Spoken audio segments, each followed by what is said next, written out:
If in life we never get to the point where we say, wow, this is a really tough situation, if God doesn't go with me, there's no way I can do it.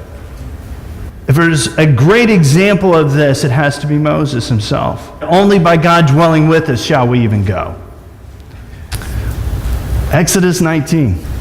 God rescues his people in a dramatic way that only God can get credit for.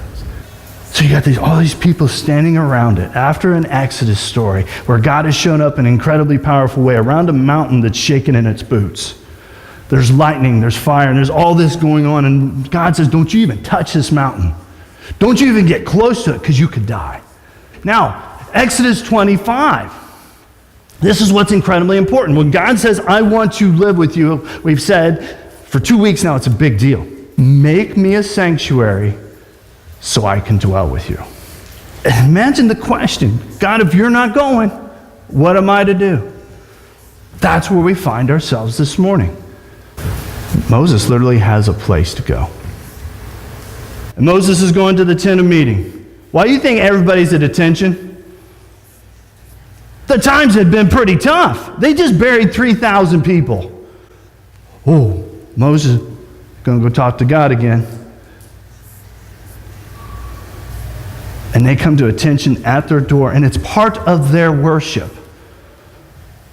It's unique at this time that the tent of meeting is outside the camp. When you get to the end of Exodus and they build the tabernacle, where is the tabernacle? Right dead center of the camp. We're going to get to that next week. But this is God's, hey, I'm not going. You can come and meet me outside the tent, outside the camp.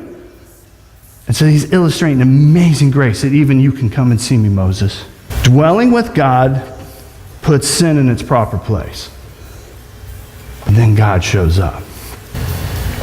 God to answer, I've chosen you, Mo. I've called you, and I haven't left you. Moses is replying 15 through 16. If you aren't going, I can't move on my own. What's Moses making a big point of here? You've threatened to leave once. And I know who you are. And you've asked me to do this with these people. And if you're not going, I ain't coming up out of here. The scripture's teaching this morning about what makes you a holy person.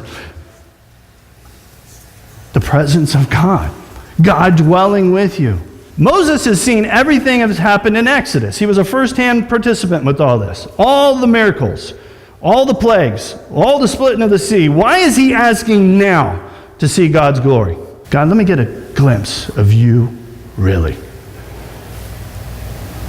If you're there, let me see you. Now, he's in the tent of meeting where God spoke to him face to face. He's got an intimate relationship with God. As he's matured spiritually, and God has broken him down through situations and people and leading people, he's getting to this, we get a glimpse behind the veil of leadership. God said, you will lead my people. This is going to hurt. And then what does Moses ask for? I want to see you for real. God is going to show up here and says, I'm going to dwell with you. I'm this new neighbor who has called you out of a land and called you my own, and I'll show you who I am. I'm going to show you, but you can't handle it. I'm going to show you, but you're going to get a glimpse of my back. I'm going to cover you with my hand. It's a neat way in which the scriptures paint this picture of God working with this man by covering him and just letting him catch a glimpse. And God shows up. Their new leader knows now if they have sinned and God won't restore this relationship, they are out of their zip code in a wilderness all by themselves without hope. But God wants to dwell with his people. This holy new neighbor wants to dwell with us. Jesus says, I am that new neighbor. God has worked in powerful ways to say, I want to dwell with you. Here's the way we're going to dwell together. Jesus says, I want to dwell with you. I've chased Adam and Eve. Now we come into Christmas and we're celebrating. I want to dwell with you. Here's the means in which we're going to reconciliate.